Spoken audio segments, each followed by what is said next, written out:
dreamt my lady came and found me dead. Strange dream gives a man leave to think, and breathed such life with kisses in my lips that I was revived and became an emperor. Ah me, how sweet is love itself possessed, for when love's shadows are so rich in joy. How now, Balthazar? News from Verona. How doth my lady? Is my father well? Dost thou not bring me letters from the friar? How fares my Juliet? That I ask again, for nothing can be ill if she be well. And she is well, and nothing can be ill. Her body sleeps in Capo's monument, and her immortal part with angels lives. I saw her laid in her kindred's vault, and presently took post to tell it you. Oh, pardon me for bringing these ill news, since you did leave it from my office, sir. Then I defy you, stars. Thou knowest of my lodging. Get me ink and paper and hire post horses. I will hence there tonight. I do beseech you, sir, have patience. Your looks are pale and do import some misadventure. Tush, thou art deceived. Leave me and do the things I bid thee do. Hast thou no letters from the friar? No, my good lord. No matter. Get thee on, and hire horses straight. I'll be with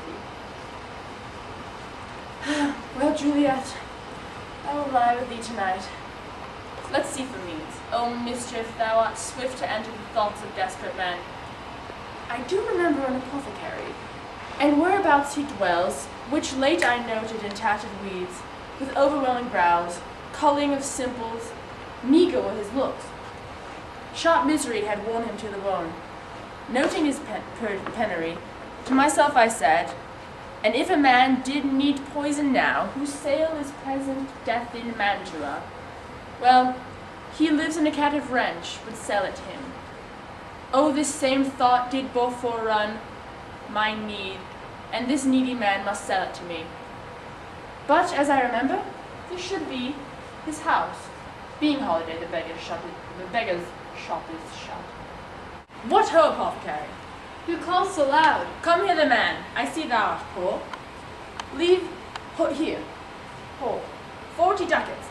Let me have a dram of poison, which will soon spreading rear as will disperse itself through all the veins, that the life-weary taker may fall dead, and that is the trunk that may be discharged her breath as violently as hastily powder fired doth hurry from the fatal cannon's wound. Such mortal drugs I have, but men do his law to death to any heed that utters them. Art there so bare and full of wretchedness, and fearest to die? Famine is in thy cheeks, need and oppression, starvation in thine eyes, contempt and beggary hangs upon thy back. The world is not thy friend, nor the world's law. The world affords no law to make thee rich. Then be not poor, but break it, and take this. My poverty, but not my will consents. Then I pay thy poverty and not thy will. Put this in any liquid thing you will, and drink it off, and yet had the strength of 20 men, it would dispute you straight. There is thy gold, worse poison than men. Nothing more murder in this loathsome world than these poor compounds that thou mayest sell. I sell thee poison. Thou hast sold me none. Farewell, buy food, and get thyself in flesh. Come, cordial and not poison, go with me to Juliet's grave, for there I must use thee. Check, yes, Juliet, are you with me? Rain is... Holy Franciscan Friar, brother, home. The same should be the voice of Friar John. Welcome from Antwerp. What says Romeo? Going to find the barefoot brother out, one of our order, to associate me. Here in the city, visiting the sick and finding him, the searchers of the town, suspecting that we were in a house where the infectious pestilence did reign, seal up the doors and would not let us forth, so that my speed to Mantua was their stay. Who bear my letter then to Romeo? I could not send it, nor get a messenger to bring it thee, so fearful were they of infection. Unhappy fortune, by my brotherhood. The letter was not nice, but full of charge. Then neglecting it may do much danger, Friar John. Go hence, get me an iron crow, and bring it straight unto my cell. Brother, I'll go and bring it there. Now must I to the monument alone. Within these 3 hours will fair Juliet wake. She will beshrew me much that Romeo hath no notice of these accidents. But I will write again to Mantua, and I will keep her at myself till Romeo come. Poor living corpse, closed in a dead man's tomb.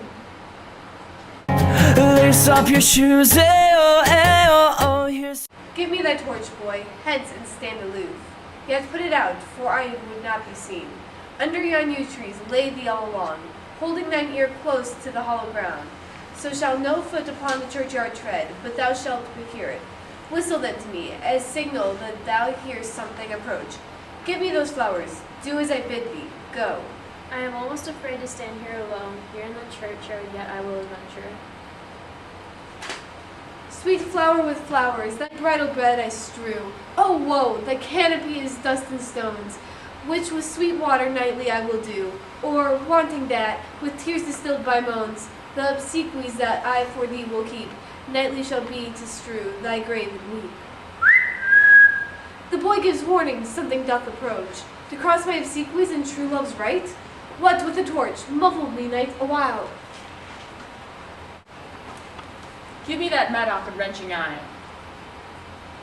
Hold, take this letter early in the morning to my father. See it out delivered. Give me the light. Upon thy life I charge thee, whatever thou hearest or seest, stand aloof, and do not interrupt me on my course. Why I descend this bed of death is partly to behold my lady's face, but chiefly to take thee hence from her dead finger.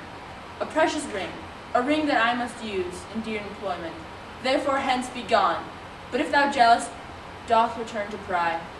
For what thy father shall intend to do, by heaven, I will tear thee joint by joint, and strew this hunger churchyard with thy limbs, and time my entrance are savage wild, more fierce and more exorbital far than empty tigers or the roaring sea. I will be gone, sir, and that trouble you. So shalt thou show me friendship. Take this thou. Live and be prosperous. Farewell, good fellow. For all the same, I'll hide me hereabout. His looks I fear, and his intents I doubt. Thou detestable mouth, thou womb of death, gorged in the dearest morsel on earth. Thus I enforce thy rotten jaws. Open, and despite I'll cram thee with more food. This is that banished haughty Montague that murdered my love's cousin, with which grief it is supposed the fair creature died, and here is come to do some villainous shame to the dead bodies. I will apprehend him. Stop thy hallowed toil, vile Montague. Can vengeance be pursued farther than death? Condemned villain, I do apprehend thee. Obey and go with me, for thou must die. I must indeed, and therefore came I hither. Good gentle youth, tempt not a desperate man. Fly hence and leave me. Think upon thee gone. Let them affright thee. I beseech thee, youth, put not another sin upon my head. By urging me to fury, oh, be gone! By heaven, I love thee better than myself, for come hither armed against myself. Stay not, be gone, live, and hereafter stay.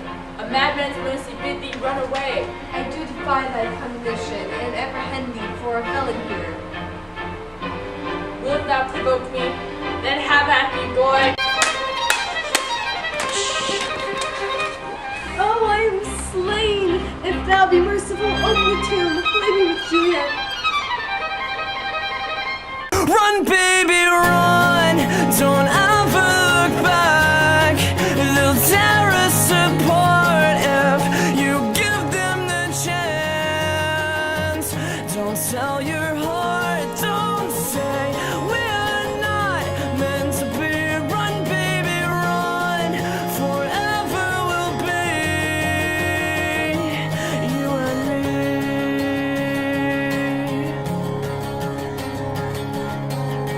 Check your Juliet, I'll be waiting, wishing, wanting yours for the taking. Just sneak out and don't tell a soul goodbye. Check your